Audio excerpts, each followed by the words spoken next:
لله رب العالمين. الصلاة والسلام على أشرف الأنبياء والمرسلين سيدنا ومولانا محمد وعلى آله وأصحابه أجمعين. سبحانك لا علم لنا إلا ما علمتنا إنك أنت العليم الحكيم. قال رب اشرح لي صدري ويسر لي أمري واحلل عقدة من لساني يفقه قولي. ربنا افتح بيننا وبين قومنا بالحق وأنت خير الفاتحين. ربي يسر ولا تعسر، ربي يسر ولا تعسر، ربي تمم بالخير، ولا حول ولا قوة إلا بالله العلي العظيم. قال مؤلف رحمه الله تعالى ونفعنا بعلومه في الدارين. أما بعد. Alhamdulillah, terlebih dahulu marilah sama-sama kita memanjatkan kesyukuran kehadrat Allah Subhanahu wa taala di atas segala nikmat yang tidak terhingga banyaknya yang telah diberi oleh Allah Subhanahu wa taala.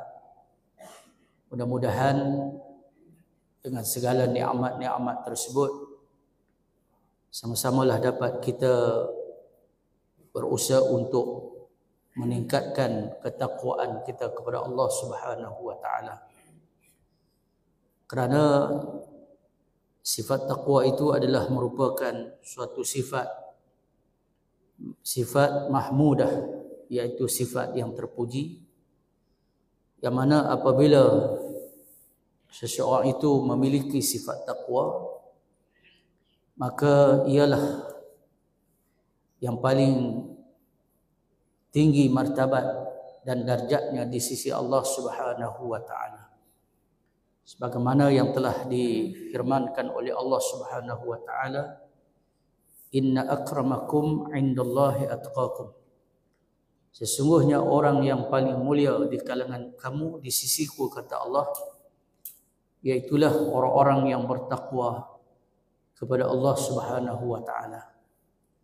Alhamdulillah, pada malam ini mudah-mudahan kita termasuk di kalangan orang-orang yang memiliki sifat takwa kepada Allah dengan mematuhi segala perintahnya dan berusaha meninggalkan segala larangan-larangannya. Pada malam ini insya-Allah, seperti mana biasa, kita membicarakan permasalahan hukum fiqh yang mana masih lagi membincangkan tajuk berkaitan dengan apa yang telah pun kita sepatutnya ketahui, iaitu berkaitan dengan rukun solat ataupun rukun sembahyang. Sebahagian daripada penjelasan berkaitan dengan tajuk itu telah pun kita detailkan di dalam beberapa sesi kuliah kita yang lalu. Mudah-mudahan sama-sama dapat kita memahami penjelasan yang telah diberikan di dalam perkongsian ilmu kita yang lalu, dan insya-Allah pada malam ini sambungannya muka surat 54 kitab saya, iaitu yang keempat, salah satu daripada rukun solat itu ialah membaca Fatihah, membaca Fatihatul Kitab, iaitu membaca Fatihah, yang mana Fatihah adalah termasuk di dalam rukun qauli. Rukun ini dia ada terbahagi kepada tiga, sebagaimana yang telah sedia maklum, iaitu solat dengan makna muftatahatun bit takbir wa mukhtatamatun bit taslim bi syara'itil makhsusah. Iaitu solat ni dia ada aqwalun wa af'alun. Dia ada rukun qauli, iaitulah rukun yang berkait dengan bacaan di dalam solat, Dan di dalam solat ada rukun fi'li, iaitu rukun yang berkaitan dengan perbuatan, yang terbahagi kepada 13 rukun itu selain daripada rukun qalbi, yang terdahulu daripadanya iaitu rukun qalbi. Bahkan rukun qalbi ini permulaannya itu di hati, dan hendaklah melengkapi ataupun menyempurnakan syaratnya, yang mana kita wajib berada dalam keadaan niat yang tidak berubah sehingga memberi salam. Jadi kalau misalnya kita mengubah niat, walaupun secara ta'liq, ta'liq ni maksudnya kita kata kalau hujan sekali aku berhenti solat, itu dia secara ta'liq, bukan saja dalam bab cerai saja ta'liq ni, bahkan dalam solat pun, dalam niat pun ada, iaitu jika kita bertaklik dengan sesuatu. Misalnya kita kata kalau hujan saat lagi, tak hujan lagi, waktu kita kata ni tak hujan lagi. Tapi jika kita kata saat lagi hujan, aku akan keluar, aku akan berhenti sembahyang, ataupun aku nak pergi ambil pakaian di jemuran dan sebagainya. Jadi walaupun taklik sekalipun, maka hukumnya batal. Samalah juga seperti perkara-perkara yang berkait dengan akidah misalnya. Berkait dengan akidah ni lagi bahayalah. Contohnya dia kata kalau aku tak dapat projek tu, contohlah kan, tak dapat projek tu, maka aku keluar daripada Islam, contohnya. Jadi kalau dia kata lagu tu, maka hukumnya batallah akidah pada ketika itu juga. Jadi bukan makna kata bila dah berlaku benda tu baru jatuh akidahnya, tidak. Begitu juga dengan bab ibadah, bab solat tadi. Kalau misalnya dia taklik begitu, walaupun hujan tak berlaku, tak turun ni, tapi bila mana dia taklik itu bermakna dia telah mengubah niat, maka hukumnya batal, solatnya batal. Dan jika dia meneruskan solatnya, maka solatnya itu tidak sah. Jadi bila tidak sah bermakna dia tidak dikira sebagai mendirikan solat, walaupun pada rupa zahir dia solat, tetapi hakikatnya dia tidak solat, kerana solatnya itu batal. Baik, jadi dalam solat ni dia ada rukun qalbi, dia ada rukun qauli, dan ada rukun fi'li yang dimulai dengan takbir. Muftatahatun bit takbir, mula sembahyang tu dengan takbir, yang kita sebut sebagai takbiratul ihram. Dalam bab rukun dulu kita dah sebut, iaitu salah satu daripada rukun salat, rukun sembahyang itu ialah takbir. Selain daripada takbir intiqalat. Takbir intiqalat adalah sunat hayat, sunat hayat. Manakala takbiratul ihram adalah rukun. Kalau tak takbir maka tidak sah, solatnya itu tidak sah. Baik, jadi berkaitan dengan perkara yang keempat ataupun rukun yang keempat, iaitu membaca Fatihah pada tiap-tiap rakaat masa berdiri, kecuali makmum masbuk yang tak sempat membaca Fatihah pada rakaat yang dia masuk kerana Fatihahnya ditanggung oleh imam. Jadi dalam masa yang sama juga kita perlu memahami bahawa orang yang muafiq pun boleh jadi masbuk. Orang yang solat muafiq ni maksud solat takbir bersama imam. Dia bukan masbuk, maksudnya dia bukan ikut kemudian, tak sempat takbir bersama imam, tak sempat rakaat yang pertama bersama imam. Jadi itu yang pertama. Kalau dia tak sempat, maka Fatihahnya itu ditanggung oleh imam. Sebab Fatihah ni adalah rukun dalam solat. Bahkan Nabi SAW sebut, la salata liman lam yaqra bi Fatihatil kitab, atau kama qala. Nabi kata tidak dinamakan solat bagi seseorang itu. Maknanya tak dikira solat seseorang itu jika dia tidak membaca Fatihah di dalam solat, dia tak baca Fatihah. Kecuali makmum yang masbuk. Makmum yang masbuk. Jadi makmum yang masbuk ialah Fatihahnya itu ditanggung oleh imam. Ditanggung oleh imam. Dan maksud di situ ialah jika dia tidak sempat untuk membaca Fatihah, sedangkan dia nak dapat rakaat tu mestilah dia sempat tamakninah dalam rukuk bersama imam. Tamakninah di dalam rukuk bersama imam. Maksudnya kalau dia masbuk ke imam dalam keadaan rukuk, kan, ke imam dalam keadaan rukuk, jadi dia masuk dalam masjid, surau ataupun tempat lain, kita kata solat jemaah lah. Jadi dia nak dapat pahala jemaah, dia nak dapat solat secara berjemaah, dan dia nak dapat rakaat yang pertama bersama imam, maka naklah dia takbir. Dia takbir. Jadi bila dia takbir, sempurna takbir. Sempurna takbir. Jadi bila sempurna takbir ni maksudnya takbir dengan sempurna, iaitu Allahu Akbar. Ya, dia takbir Allahu Akbar. Jadi sempurna takbir. Tak boleh Allah itu tak imam pun bangun daripada rukuk. Maka tidak sempatlah dia mendapat rakaat tersebut. Jadi kaul yang muktamad kata wajib dia, kaul yang muktamad dalam mazhab Syafi'i, wajib dia tamakninah bersama imam dalam rukuk, baru dia dapat rakaat tu. Maksud dia macam mana? Maksud dia masbuk, dia takbir Allah, betul imam duduk rukuk, Allahu Akbar, tak kira lah sama ada dia qiyam ataupun lepas tangan, bebaskan tangan, ataupun luruskan tangan, tak kira. Sebab dia qiyam ni adalah sunat saja, sunat hayat. Jadi dia takbir contoh Allahu Akbar, kadar dia takbir yang sempurna, kemudian dia sempat rukuk dan tamakninah bersama dengan imam. Kadar tamakninah ni ialah kadar dia subhanallah. Itu kadar dia. Maknanya jadi sempat rukuk bersama imam tu kadar subhanallah. Bukan baca subhana rabbiyal azim tu. Itu tak apalah, itu zikir sunat yang dibaca sewaktu kita rukuk. Itu masuk dalam sunat hayat.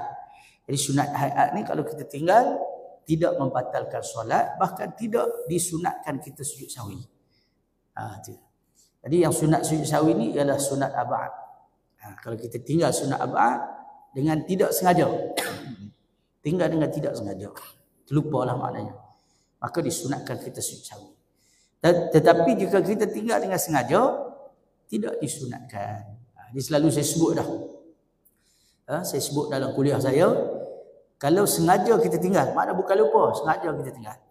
Sebab apa kita sengaja tinggal? Salah satunya kerana kita meraihkan imam yang tidak membaca qunut contohnya.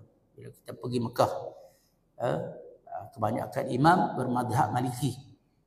Imam Masjidil Haram tu kebanyakan mereka bermazhab Maliki. Jadi mazhab Maliki, mereka tidak sunat baca qunut di dalam solat subuh rakaat yang kedua. Tak sunatkan. Maka hanya sunat qunut nazilah dan qunut malam 16 Ramadan. Maksudnya malam 16 Ramadan sehinggalah akhir Ramadan itu termasuk dalam sunat yang muakkad dalam mazhab Maliki. Adapun dalam mazhab kita, mazhab Syafi'i, qunut di dalam solat subuh itu termasuk di dalam sunat ab'ad. Jadi sunat ab'ad ni maknanya disunatkan kita sujud sahwi jika kita terlupa. Kita terlupa. Sama macam kita terlupa untuk duduk tasyahud awal. Satu. Yang keduanya terlupa baca tasyahud awal. Itu di antara sunat ab'ad. Tapi terlupa. Bila terlupa disunatkan kita sujud sahwi. Disunatkan sujud sahwi. Manakala keberadaan kita di tanah haram sebagai contoh, bila kita bermakmumkan imam yang bermazhab Maliki, contoh kita kata Syekh Abdul Rahman Sudais, ataupun Syekh Bandar Balilah dan sebagainya tu, mereka ni bermazhab Maliki. Jadi mereka tidak baca qunut. Maka kita meninggalkan qunut kerana Bukan sebab lupa, tapi kerana meraihkan imam. Meraihkan imam yang tidak membaca qunut. Maknanya kita tinggal itu dengan sengaja lah. Bukan kerana lupa. Bahkan dimakruhkan kita baca. Dimakruhkan. Sebab aulanya kita meraihkan imam. Dalam perkara yang ada ikhtilaf. Termasuklah dalam masalah baca qunut. Kan? Tapi kalau misalnya imam terlupa, dia tambah rukun, itu tak boleh ikut. Kan? Contoh kita solat zuhur, tak kira lah mazhab apa pun, mazhab Syafi'i ke, mazhab Maliki ke, mazhab Hanafi ke, Hanbali ke, tak kira. Misalnya tu imam kita yakin dah cukup 4 rakaat. Nah, tiba-tiba tu imam bangun, teruskan rakaat yang kelima. Kan? Tapi tu imam dia terlupa lah. Kalau dia sengaja batal, dia terlupa. Jadi kita ingat. Jadi di situ ada 2 pilihan. Sama ada kita nak menanti imam ataupun kita mufarakah. Tu dia ada 2 pilihan. Kita nak tunggu imam, sebab kita nak dapat fadilat solat berjemaah tu. Kan? Solat berjemaah. Jadi orang kata pula awak tak tegur imam. Jadi nak tegur imam ni pun kena ada ilmu. Bukan haji tegur itu ya. Jadi dia buat silap pula. Tu imam pula member. Tu imam pula member minum kopi sekali. Tu imam hang tambah rukun. Hang tambah rakaat. Mampu. Batal solat itu. Dia kena ada cara dia. Antaranya ialah kita kena niat zikir. Sebut kalimah tasbih tapi kena niat zikir. Kena niat zikir. Subhanallah. Siapa yang nak kena peringatkan imam ni? Orang yang duduk belakang imam. Kalau kita duduk saf 2, saf 3 apa semua tu, tak usah duduk pandai-pandai, tak usah duduk rajin. Jadi tanggungjawab orang yang duduk belakang imam. Sebab apa? Sebab kalau yang tegur imam tu orang yang duduk saf belakang, maka ini akan menambahkan kekeliruan. Jadi tok imam saya dia jadi celaru, dia jadi keliru. Jadi keliru. Jadi tiba-tiba dah tasbih dekat siapa ni? Tu dia. Jadi sebab tu di situ ada peranan orang yang duduk belakang imam. Sama ada belakang imam ataupun kanan imam. Dialah yang kena peringatkan imam. Peringatkan imam. Subhanallah sekali. Tok imam buat dia ataupun tok imam tak ingat pun. Dia sekali lagi sampai 3 kali. Kan? Jadi dia kena tegur 3 kali saja. Jangan lebih. Kalau lebih maka dia ada 2 pilihan. Jadi tak boleh ikut. Maksudnya makmum tak boleh ikut tok imam. Kalau hak bab tadi makmum kena ikut imam. Termasuklah jika tok imam tak duduk tasyahud awal. Tok imam bangkit terus. Sepatutnya rakaat yang kedua tu tok imam tasyahud awal. Tiba-tiba tok imam terlupa, dia bangun terus. Sebab tu kita kena ada farak, dia panggil farak ni maksudnya kena ada tempoh. Maksudnya tok imam Allahu Akbar sampai tok imam berdiri tu barulah kita ikut. Kan? Kadang-kadang dia kalut tok imam duk Allahu Akbar, dia pun Allahu Akbar ikut tok imam tadi. Jadi sebab apa begitu? Sebab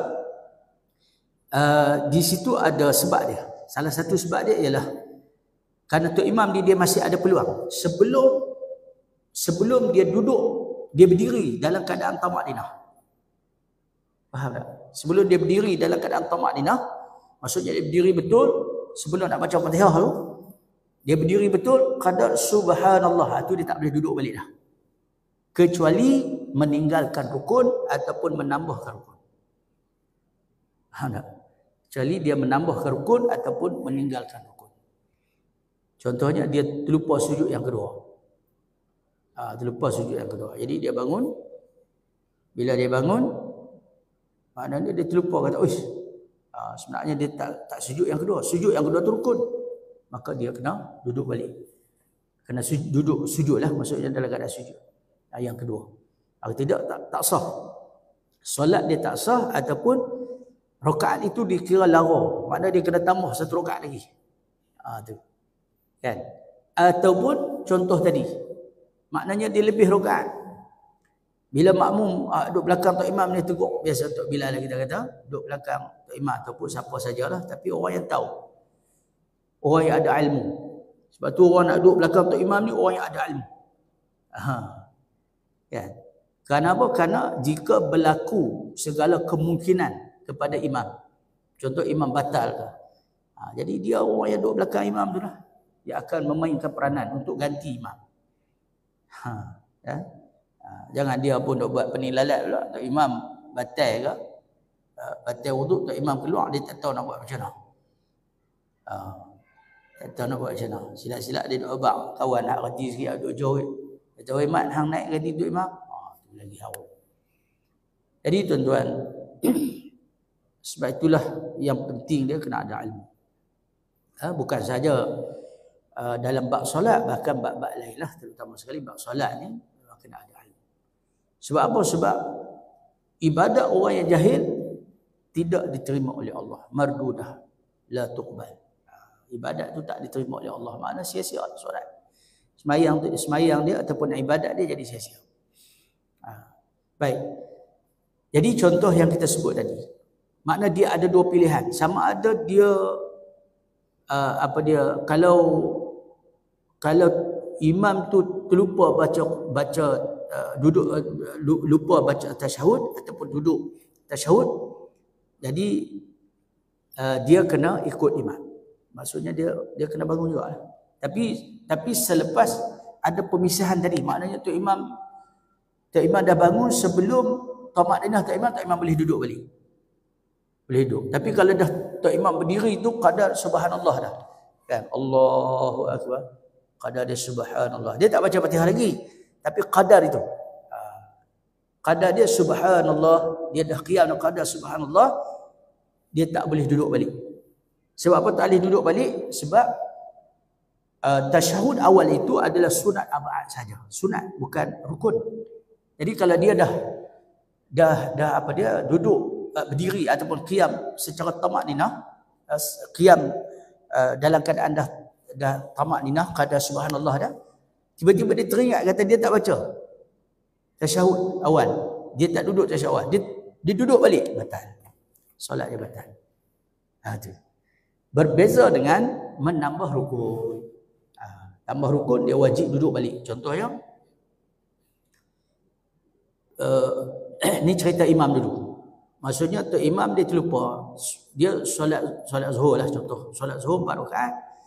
Dah cukup dah 4 rakaat. Tapi dia bangun untuk rakaat yang kelima. Dia duduk rasa kata 4 rakaat. Bila dia dah bangun, dia pun baca Fatihah. Tak kira lah tak mana Fatihah pun. Bismillahirrahmanirrahim. Alhamdulillah. Baru teringat. Yakin betul-betul ni. Maknanya rakaat ni adalah rakaat yang kelima. Maka wajib dia kena duduk balik. Sebab yang ni dia melibatkan masalah rukun. Jadi kalau dia dah teringat dah 5 rakaat tapi dia nak buat macam mana? Dah aku berdiri lah, biar pergi berdiri terus, batal solat. Batal solat. Jadi tok imam tu batal solat dia. Makmum pula, tu yang kata ni tadi bab tok imam, ni bab makmum. Bila jadi begitu, maka makmum dia ada dua pilihan. Dia ada dua pilihan. Pilihan yang pertama, dia tunggu imam. Dia tak boleh tambah. Sebab dia yakin lah. Dia yakin. Dia yakin. Kan? Malaikat dia pun tak ketahuan kot mana. Tok imam bangun, dia pun bangun. Dia pakai tok imam lah. Kan? Tok imam bangun, dia pun bangun juga. Dia pun tak ketahuan kot mana. Macam takbir raya. Takbir raya kan. Allahu Akbar. Allahu Akbar 7 kali takbir rakaat pertama. Dia tak kira dah, dia pakai tok imam lah. Tok imam bantai 10 kali pun dia pun 10 kali. Dia pun 10 kali lah. Kan? Sebab dia pakai tok imam, dia tak bilang, dia tak ingat berapa kali dia takbir. Tak apalah yang tu, kita kata sunat saja. Kan? Okey. Jadi dia yakin kata 4 rakaat. Maka dia ada dua pilihan. Pilihan yang pertama ialah dia duduk dalam tasyahud itu, tasyahud akhir. Maknanya dia tunggu imam. Tok imam Tok imam naik. Dan Tok imam yakin kata tak cukup lagi. Tok imam yakin kata tak cukup lagi. Yang makmum ni yakin kata cukup dah. Jadi dua-dua orang yakin, dua-dua orang sah. Solat tu sah. Kan? Makmum pun sah, Tok imam pun sah. Walaupun Tok imam tambah satu rakaat lagi. Itu dia. Kan? Jadi Tok imam tambah satu rakaat sebab dia yakin kata tak cukup lagi. Mana tang dia tu tak batal lah. Kita yakin betul-betul 4 dah. Tok imam tambah satu. Kita yakin nak kita. Apa dia? Hujan turun dah. Sembang.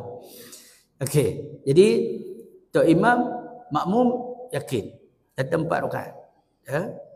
Jadi bila makmum yakin kata 4 rakaat, tiba-tiba makmum ni oleh kerana Tok imam berdiri, dia pun Tok imam berdiri, aku pun berdiri ikut Tok imam, maka solat Tok imam sah, solat dia batal. Dia. Jadi kita kena tahulah.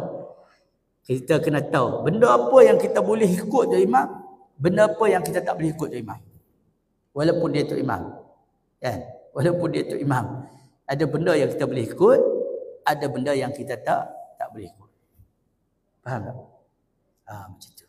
Jadi dua pilihan lah. Sama ada dia duduk tunggu Tok imam sehinggalah Tok imam tasyahud akhir balik, sekali bagi salam. Jadi dia dapatlah pahala orang kata daripada awal hingga akhir. Pilihan yang kedua, dia mufarakah. Contohnya dia ada urusan lain ke apa sebagainya. Jadi nak tunggu Tok imam pergi tambah satu rakaat pula lagi, jadi lambat lah kan. Dia ada urusan lain, urusan penting. Tak mau tunggu, dia niat mufarakah. Niat mufarakah, selesai baca tasyahud akhir, bagi salam. Sahlah semayang dia, tak ada masalah. Kan? Hak imam tadi dia tambah satu, dia yakin kata tak cukup. Sah cara dia, sah hak dia. Hak dia pun sah, hak makmum pun sah. Yang jadi tak sahnya kalau makmum yakin 4, diikut Tok imam hak tambah 5, tu tak sah. Tu jadi kita kena tahu apa tindakan kita jika berlaku keadaan yang sedemikian. Jadi kita kena tahu apa tindakan yang perlu kita buat. Apa tindakan yang perlu kita buat. Baik.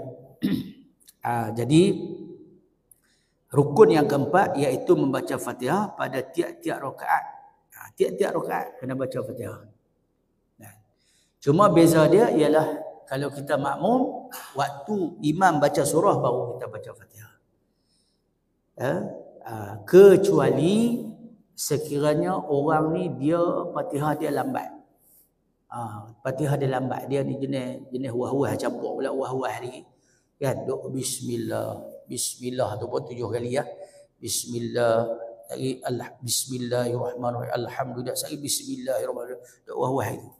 Kan? Ataupun dia baca lambat bismillahirrahmanirrahim, lambat. Jadi dia boleh mula dulu. Kan?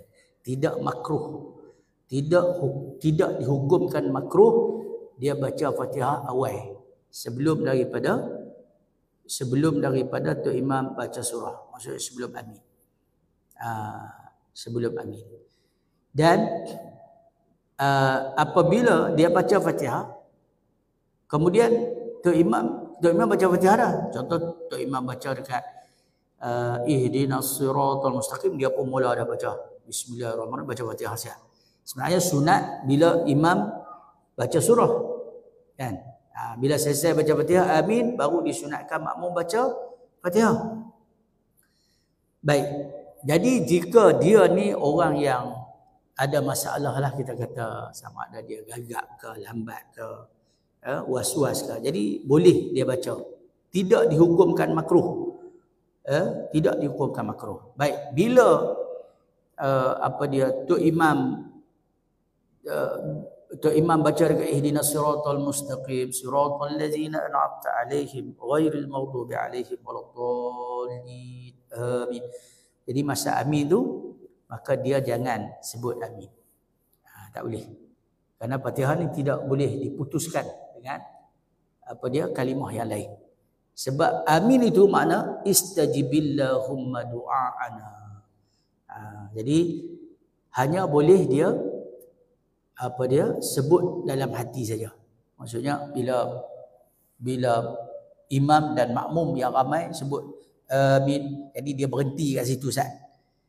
Bila dia berhenti, kalau dia berhenti tengah-tengah ayat, sekali dia ambil balik, jangan sambung. Kan? Contohnya ihdinas sirat, dia berhenti dekat tu, dia berhenti Ustaz. Sebab dia meraihkan amin itu. Tapi dia tak boleh sebut. Boleh sebut maksudnya dia memutuskan kalimah ataupun memutuskan ayat-ayat Fatihah tu tak boleh. Jadi dia memberi laluan Ustaz. Kalau amin dalam hati boleh sebab dia tidak melafaz. Dia tak boleh lafaz. Lafaz ni ialah wasaut al-mushtamilu ala ba'dil huruf al-hijaiyah. Maksudnya suara yang keluar itu tak boleh. Suara tak boleh. Jadi kalau dia nak sebut juga amin, maka dia kena mula balik ayat tu. Dia tak boleh mana ihdinas siratal mustaqim, amin, siratal ladzi hadali. Kalau dia macam tu batal. Maksudnya dia memutuskan kalimah daripada ayat itu dengan perkataan lain. Tak boleh. Jadi makna kata dia kena, kalau dia nak sebut amin juga, maka dia kena ulang balik ayat tadi. Kalau dekat ihdinas siratal mustaqim, dia kena ambil balik ihdinas siratal mustaqim, kena ambil balik. Tu cara dia.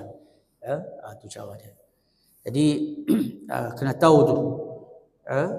Tapi yang paling baik ialah dia diam Ustaz. Dia diam Ustaz. Maksudnya dia tidak melafazkan kalimah amin itulah. Biar imam dengan makmum lain sebab dia dah mula baca Fatihah. Jadi dia diam Ustaz waktu amin. Kemudian dia ambil balik kalau tadi ihdinas siratal ladzi itu amin, dia berhenti Ustaz. Dia tak kata apa-apa, kemudian dia ambil balik ihdinas siratal mustaqim. Sama juga. Dia kena ambil daripada ayat mula. Dia kena ambil daripada ayat mula. Dia tak boleh ambil tengah-tengah, tak boleh. Macam tu. Tetapi yang tu dia tidak membatalkan. Selagi berhenti itu tidak terlalu lama pada huruf. Dia ada dua benda yang berbeza. Kalau hak tadi tu ihdinas siratal mustaqim, amin. Lepas tu dia amin, dia bersebut. Okey. Kemudian dia terus ghairil maghdubi alaihim, tu tak boleh. Yang tu batal. Nak elak daripada batal macam mana? Dia kena ambil balik mula ihdinas siratal mustaqim, siratal ladzina. Satu. Yang keduanya, kalau dia diam, ihdinas siratal mustaqim, sebelum mustaqim tu amin. Tadi bila imam dengan makmum amin, dia diam. Yang tu dia boleh sambung terus. Dia boleh sambung terus ihdinas siratal mustaqim. Contohnya mustaqim, dia berhenti ihdina qadar amin tu, lepas tu mustaqim contohnya. Yang tu boleh, tetapi jika perceraian itu tidak lama pada huruf.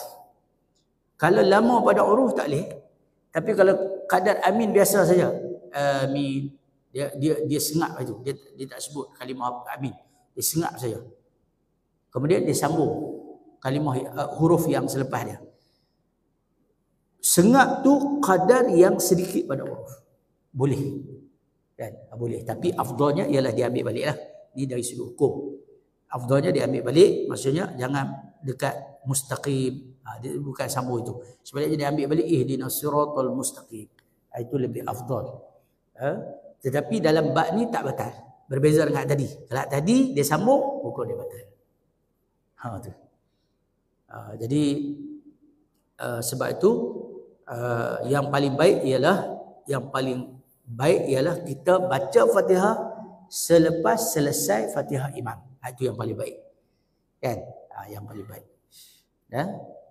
Jadi makna kata Tok Imam dah waladhdallin amin, maka makmum pun mulalah baca Fatihah. Fatihah tu dimulai dengan bismillah lah. Kita dalam mazhab Asy-Syafi'i, bismillah itu salah satu daripada apa dia ayat daripada surah Al-Fatihah. Sebab itu kaedah baca sab'ul mathani, kita yang bermazhab mazhab Syafi'i ini, makna kita tidak wakaf. Kita kena bagi ada 7 wakaf. Kan? Sebab bismillah itu termasuk dalam salah satu daripada ayat daripada surah Al-Fatihah. Contoh dia macam Bismillahirrahmanirrahim. Alhamdulillahirabbil alamin. Arrahmanirrahim. Maliki yaumiddin. Iyyaka na'budu wa iyyaka nasta'in. Ihdinas siratal mustaqim. Siratal ladzina an'amta 'alaihim ghairil maghdubi 'alaihim waladdallin. Jadi 7. Orang yang bermazhab Maliki, Hanafi, dia bismillah tak termasuk dalam salah satu daripada ayat daripada surah Fatihah. Sebab tu dia pemula dengan alhamdulillah tu. Contohnya imam Masjidil Haram, dia alhamdulillah tu. Bismillah dia baca pelan lah. Bismillahirrahmanirrahim, betul. Alhamdulillahirabbil alamin. Arrahmanirrahim. Sampai dekat waladdallin ihdinas siratal mustaqim siratal ladzina an'amta 'alaihim. Depa berhenti kat itu, waqaf di situ. Supaya Fatihah itu dia jadi 7 waqaf. Tu kaedah bacaan dia, afdal ialah dibaca dengan sab'ul mathani. Maksudnya 7 waqaf. Kalau kita dalam mazhab Syafi'i, mana kita tak boleh berhentilah. Tetapi jika nafas kita pendek, maka kita kena berhentilah. Kalau nafas kita pendek, kita jangan duk terak juga. Kalau terak juga jadi pasif bacaan. Tak, pasif bacaan ni kadang-kala boleh menyebabkan lari huruf dan sebutan, boleh membawa kepada batal Fatihah kita. Batal Fatihah, batallah solat. Tak sah solat. Jadi panjang cerita. Kan? Tapi kalau dia nafas panjang, terbaiknya dia jangan berhenti. Dia teruskan. Kalau kita dalam mazhab Al-Imam Syafi'i, sebab bismillah itu adalah merupakan salah satu daripada ayat daripada surah Al-Fatihah.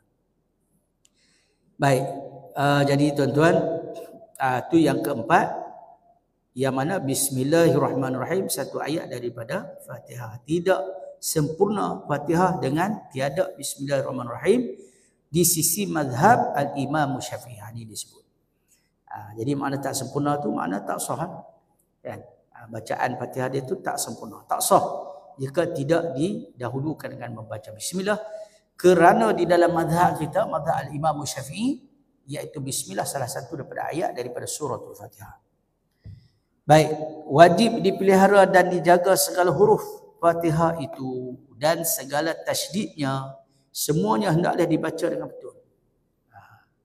Huruf dia, tasydid dia, sebab ini rukun, kena baca bagi betul-betul dengan tartil, warattilil Quran dan tartila, kena tartil.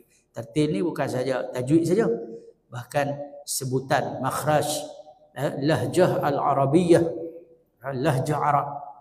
Tak boleh kalau kita baca dalam lahjah al-Malayuyah, tak boleh. Kan? Bismillahirrahmanirrahim. Dia tak sempurna. Kecuali orang tu orang yang ummi. Orang yang bacaan dia tu tak fasih. Tapi dalam tempoh belajar, maka tak salah lah. Ataupun dia muallaf duk nak betul baca tu dah umur 60 dah baru masuk Islam contohnya. Jadi nak baca Fatihah pun kiat jugalah. Jadi dia bacalah dengan apa jua bacaan sekalipun, tapi dalam masa yang sama dia wajib belajar untuk membaiki Fatihah dia. Kalau kita, makna kita kena belajar lah. Kalau kita ni Islam daripada awal bakal keturunan ni, lebih-lebih lagi lah. Maknanya Fatihah kita tu kena belajar, kena pergi tasmik depan guru, jangan malu. jangan segan. Kan kita ada guru Quran, bertasbih. Sebab ni berkait dengan ibadah, berkait dengan amalan kita. Setengah orang dia segan lah. Umur dah tua dah, tak baca Fatihah. Depan ustaz malu lah. Jadi malu tak kena tempat.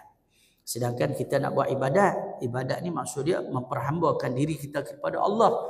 Jadi bila nak memperhambakan diri kita kepada Allah, kena ikut peraturan dan syarat yang Allah Ta'ala telah gariskan. Jangan buat ikut kepala kita. Jangan buat palatau, tak boleh. Dalam ibadat ni tak boleh buat palatau.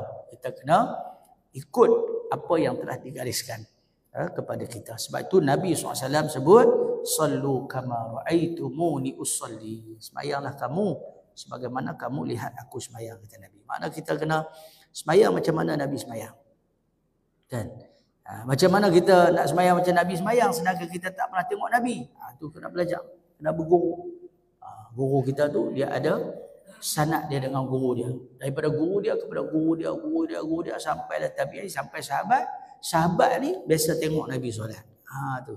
Jadi semayang tu tak lari lah daripada solat yang telah ditunjuk ajar oleh Nabi kita Muhammad sallallahu alaihi wasallam.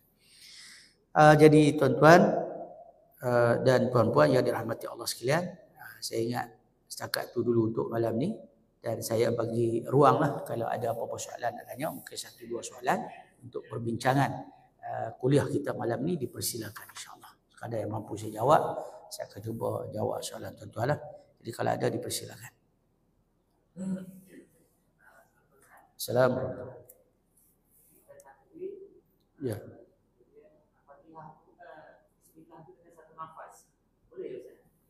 Takbir? Ya. Ya, boleh kalau sekiranya kita nafas panjang. Tetapi afdalnya sab'ul mathani. Jadi kita nak baca afdal ke nak tak maha afdal. Itulah. Boleh tak batal. Tak batal tu jika nafas kita panjang. Maknanya kita baca tu tidak menghilangkan huruf, tidak menghilangkan tasydid. Satgi nak laju jadi macam semayang di Indonesia tu. Semayang tarawih 7 minit, 23 rakaat sekali dengan witir, mampu krem kaki tu. Macam mana baca bismillahirrahmanirrahim. Tu dia. Itu bukan ada sembahyang, baik untuk solat sembahyang. Sembahyang apa tu? Jadi kalau kita boleh baca dengan sempurna satu nafas, boleh, tak batal, harus. Tetapi afdalnya baca Fatihah ni dengan 7 waqaf. Itu. Jadi kita nak pilih tak afdal ke afdal. Itu je lah. Afdal ni maksudnya lebih baik lah. Bacaan fadilat, bacaan yang lebih baik, bacaan yang Allah suka, bacaan yang Nabi buat. Macam tu. Adakah batal solat? Tak batal. Tapi dengan syarat huruf betul, tasydid betul apa semua, baca dengan sempurna, tak ada masalah. Contoh nafas dia panjang. Dia nak buat satu nafas boleh, tak ada masalah. Tapi jangan dia hilang huruf apa semua, tu tak boleh. Kalau macam tu batal. Wallahu a'lam. Ada lagi soalan? Salam. Ya. Ya. Ya. Dia sebenarnya bacaan dia ghairil. Tapi kalau baca ghairil pun dia tak betul. Cuma bacaan tu tak sempurna. Tak sempurna. Kalau lazim kita baca tu ghairil maudhu, tiba-tiba dia ni elek ke ataupun dia baca ikut qiraat lain ke, contohnya, tak apalah kalau bacaan qiraat dia ikut semua tak apa. Dia masalah dia hak tertentu kan. Tu tak boleh macam tu. Jadi makna kata kita andaikan dia ni tak fasih. Jadi kalau tak fasih, seeloknya dia jangan jadi imam. Itu. Kan? Tapi kalau dia nak baca qiraat ni dia ada beberapa tempat dia ada qiraat 7 ni. Mana 7 kaedah kita boleh baca. Tapi kalau nak baca qiraat, kena semua baca qiraat. Jangan hak ni baca qiraat lain lagi, ayat ni baca qiraat, tak boleh. Kan? Dia mesti satu surah tu mesti qiraat yang sama. Macam tu. Apatah lagi dalam solat, kaedah kita baca asim lah, kaedah yang kita baca selalu. Jadi bacaan yang betulnya ialah ghairil maghdub. Tapi kadang-kadang kita kalut-kalut je baca jadi sebutan kita tak apa nak proses. Sebab tu memerlukan kepada latihan. Tapi adakah batal solat? Tak batal. Solat tak batal. Macam surah dengan sirah. Siratal ladzi. Dia ada qiraat yang macam itu. Dia tak batal. Cumanya bila kita cuma ambil satu ayat tu saja kita baca, tu tak boleh. Kan? Batal tak batal, cuma dikira sebagai bacaan yang tak sempurna. Tak maulah kita bila nak solat ni nak sempurna. Sebab tu bila ada ikhtilaf pun kita nak ambil yang muktamad. Walaupun kalau kita tak ambil yang muktamad pun kita ambil kaedah yang disebut qila, kan? Boleh. Tapi kita nak yang muktamad. Yang muktamad tu yang terbaik, yang paling sempurna. Dalam ibadat ni kita nak buat yang paling sempurna sedaya mungkin. Di situ ada nilai pahala dan ganjaran yang besar di sisi Allah SWT. Wallahu a'lam. Ada lagi kot satu soalan. Sila. Ya.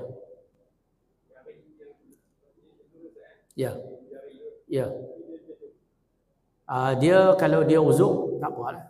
Tapi kalau uzur dia nak jadi imam tak boleh. Dia boleh untuk kumpulan yang uzur. Tapi kalau dia jadi imam diikut oleh makmum yang sempurna tak boleh. Makmum yang ikut tu jadi tak sah. Kita ikut imam yang macam tu tak sah. Jadi sebab tu tujuh anggota kita dari tangan, lutut dan perut. Sekurang-kurangnya perut ibu jari kita. Mesti kena lipat lah. Kena lipat bagi ibu jari, perut ibu jari kita tu kena lantai. Sebab dia termasuk dalam salah satu daripada anggota sujud. Kalau dia tak sama ada dia pacak macam tu ataupun macam tu, maknanya tak cukup syarat sujud. Tak cukup syarat sujud makna tak sempurna sujud. Tak sempurna sujud bermakna dia meninggalkan salah satu daripada rukun solat. Bila tinggal rukun solat, batal solat. Tu berat, kan? Jadi sebab tu kata semayang ni pun dia kena belajar. Kan? Bukan meci ikut-ikut kan? Kalau dalam bab anggota sujud tu dia kena sempurna, tak boleh. Kecuali dia uzur lah. Kecuali dia uzur, dia tak boleh. Nak lipat kaki dia tak boleh. Sebab dia uzur. Itu lain. Sebab ad-daruratu yuqaddaru biqadariha. Bila uzur ni dia izin ke qadar dia. Qadar yang dia boleh buat lah. Kan? Itu pun dia tak boleh jadi imam kepada orang yang sihat. Kan? Jadi dia kena sedar diri. Dia tak boleh sempurnakan rukun. Jadi dia jangan jadi imam. Macam orang silbau lah. Orang kecil tak lawas tak boleh jadi imam. Mereka dalam qaryah tu semua orang kecil tak lawas. Tak apa. Tapi kalau dia seorang kecil tak lawas, tak boleh. Tak boleh jadi imam. Wallahu a'lam. Jadi saya ingat setakat tu dulu untuk perkongsian ilmu malam ini. Semoga ia memberi manfaat kepada kita di dalam memastikan supaya ibadat yang kita buat selain daripada kita mencari redha Allah SWT, kita naklah memastikan ibadat itu dilaksanakan dengan sempurna supaya ibadat kita itu ada ganjaran dan balasan di sisi Allah. Bila kita buat ikut dari panduan yang Allah tetapkan, barulah dinilai oleh Allah dan diberi pahala ganjaran oleh Allah SWT. Jadi sebab tu ibadat ni kita kena belajar. Nak buat ibadat apa pun kena belajar. Sebab tu kalau tak belajar, ibadat kita buat tu mardudatun la tuqbal, ditolak, tak diterima oleh Allah SWT. Sebab maksud ibadah tu sendiri ialah pengabdian diri kita kepada Allah. Jadi kita nak buat sesuatu amalan untuk mengabdikan diri kita kepada Allah, mesti buat mengikut garis panduan yang ditetapkan oleh Allah Taala. Jangan buat kepala tahu, jangan buat pandai-pandai, tak boleh. Itu yang dituntut kepada kita supaya belajar, khususnya berkait dengan ilmu fardu ain. Jadi semoga apa yang kita belajar pada malam ini insya-Allah sama-sama dapat kita fahami dan cuba untuk baiki ibadat kita dengan sebaik mungkin. Semoga mudah-mudahan Allah Subhanahu taala menerima ibadat kita dan amalan kita dan juga diberi ganjaran di sisinya di dunia dan juga di akhirat insya-Allah. Sekadar ini dulu aku qauli hadza wa astaghfirullah al-azim li wa lakum Wassalamualaikum warahmatullahi wabarakatuh. Al-Fatihah. A'udzu billahi minasyaitonir rajim. Bismillahirrahmanirrahim. Alhamdulillahi rabbil alamin arrahmanir rahim maliki yaumiddin.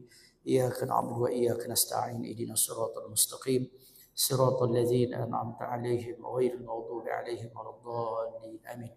Allahumma salli ala sayyidina Muhammadin tibbil qulubi wa dawaiha wa afiyatil abdani wa shifaiha wa nuril absari wa dhiyaiha wa ala alihi wa sahbihi wa barik wa sallim. Allahumma ij'al jam'ana hadza jam'an marhuma wa tafarruquna min ba'di tafarruqan ma'suma wa la taj'al illahumma fina wa la ma'na wa la man yatba'una shaqiyya wa la mahruma. Rabbana atina fid dunya hasanah wa fil akhirati hasanah wa qina azaban nar. Walhamdulillahi rabbil alamin.